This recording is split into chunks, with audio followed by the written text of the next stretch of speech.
दोस्तों आज का ये वीडियो देखने के बाद आपको भी पता चल जाएगा कि ये पश्चिमी देश कहीं ना कहीं डायरेक्टली या फिर इनडायरेक्टली भारत को भी धमकाने की कोशिश कर रहे हैं और ये फ़ायदा उठाया जा रहा है इजरायल और ईरान के बीच शुरू हुए युद्ध का।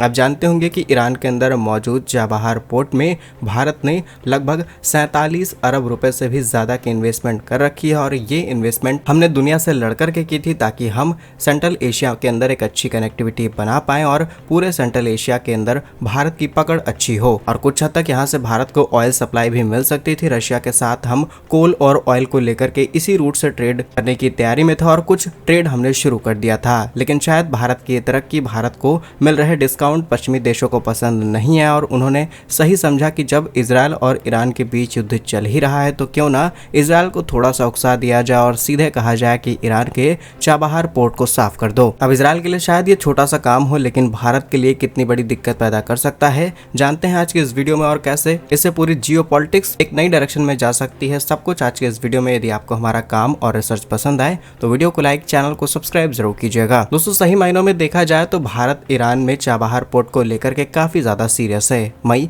2024 में भारत ने इस पोर्ट के शहीद बेहेश्ती टर्मिनल को 10 साल चलाने के लिए कॉन्ट्रैक्ट साइन किया और ईरान ने भी वादा किया कि सिर्फ 10 साल नहीं बल्कि हर 10 साल के अंदर इसे एक्सटेंड किया जाएगा और अगले कई सालों तक, लगभग 100 सालों तक ये भारत के हाथ में रहेगा। इस पोर्ट के माध्यम से भारत अफगानिस्तान और सेंट्रल एशिया को आसानी से कनेक्ट करता, सीधा रास्ता मिलता और इससे पाक को दरकिनार आसानी से किया जा सकता था। साथ ही चीन के ग्वादर पोर्ट पर भी इसका इम्पैक्ट पड़ता और इसी पोर्ट के ऊपर भारत ने इन्वेस्टमेंट की है। ईरान जैसा देश जिस पर दुनिया भर के प्रतिबंध लगे हैं, सिर्फ और सिर्फ भारत के इन्वेस्टमेंट की वजह से 20-25 हजार से ज्यादा कंटेनर्स यहां से ट्रेड किए जा रहे हैं, जबकि इससे कुछ ही दूरी पर मौजूद पाक के अंदर ग्वादर पोर्ट में बहुत ज्यादा इन्वेस्टमेंट देखने को नहीं मिल रही और ना ही वहां से बड़े ट्रेड किए जाते हैं। तो आप समझ सकते हैं कि दुनिया को ये बात रियलाइज हो रही थी कि भारत सेंट्रल एशिया तक पकड़ बना रहा है। इस रूट से भारी भरकम ट्रेड होने शुरू हो चुके हैं और सिर्फ ये इस मौके के इंतजार में थे और फ्यूचर में प्लानिंग थी कि इसे INSTC यानी international north south transport corridor से भी जोड़ा जाएगा। इस पर इसका असर पड़ेगा और एक झटके में सब कुछ खत्म करने की तैयारी चल रही है। और डिटेल्स की बात की जाए तो चाबहार पोर्ट भारत के लिए बहुत ही इंपॉर्टेंट पोर्ट है।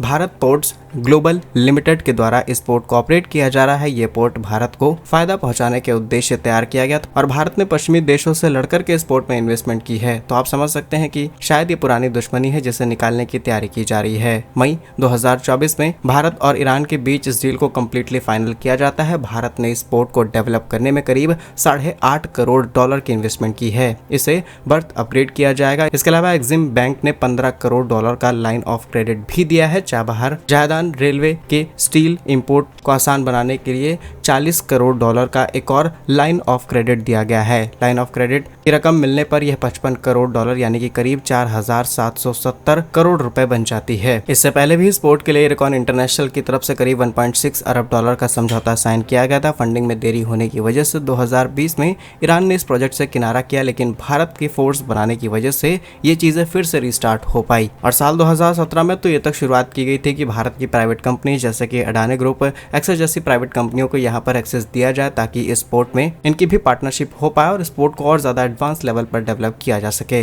भारत सरकार लगातार इस प्रोजेक्ट के टच में है और हो सकता है आगे चल के इसे फाइनल कर लिया जाए। तो ये सारी चीजें भी शायद पश्चिमी देशों को पसंद नहीं आ रही थी। और दूसरी बात की एनर्जी को लेकर के आज के समय एक बड़ा क्राइसिस हो सकता है। स्पेशली ईरान पर्शियन गल्फ के बहुत ही सक्रिय रास्ते को अगर ब्लॉक कर देता है तो पूरी दुनिया की ऑयल सप्लाई चेन डिस्टर्ब हो जाएगी। लेकिन भारत के लिए एक अच्छा ऑप्शन था कि भारत चाबहार पोर्ट का इस्तेमाल करते हुए तेल को आसानी से निकाल सकता था। इसके अलावा अगर भारत को यहाँ से तेल ना भी मिले तो भारत सेंट्रल एशिया, रशिया से तेल मंगा करके अपनी नीड्स को आसानी से पूरा कर सकता था। और आप जानते होंगे कि रशिया ने भारत को कितने ज्यादा डिस्काउंटेड प्राइस पर क्रूड ऑयल बेचा है। क्रूड ऑयल सस्ता होने की वजह से भारत को काफी ज्यादा फायदा हुआ। भारत ने वही तेल रिफाइंड करके पश्चिमी देशों को भेजा, लेकिन उन्हें ये बात समझ नहीं आई और अब इन्हें समझ में आ रहा है कि पूरी दुनिया को तो तेल नहीं मिल पाएगा, पूरी दुनिया को पेट्रोलियम नहीं मिल पाएगा, लेकिन भारत को आसानी से मिलता रहेगा और क्यों ना इसी पोर्ट को टारगेट किया जाए ताकि भारत और ईरान के बीच में नई खटास पैदा की जा सके। अब ये स्ट्रेटजी हो सकती है, ये कूटनीति हो सकती है अलग अलग देशों की। जो एनालिसिस हमें रिपोर्ट देख करके समझ में आया वो हमने आप तक रखने की कोशिश की है। होपफुली आपको चीजें समझ में आई होंगी। बाकी इस पर आपके भी अलग अलग ओपिनियंस हो सकते हैं। आपके हिसाब से ये पश्चिमी देशों का एजेंडा है या फिर नहीं, कमेंट्स में अपनी राय जरूर लिखिए। रखिए भारत के ऐसे ही वीडियोस आप तक पहुंचते रहें। वीडियो को लाइक, चैनल को सब्सक्राइब जरूर कीजिए। वंदे मातरम, भारत माता की जय।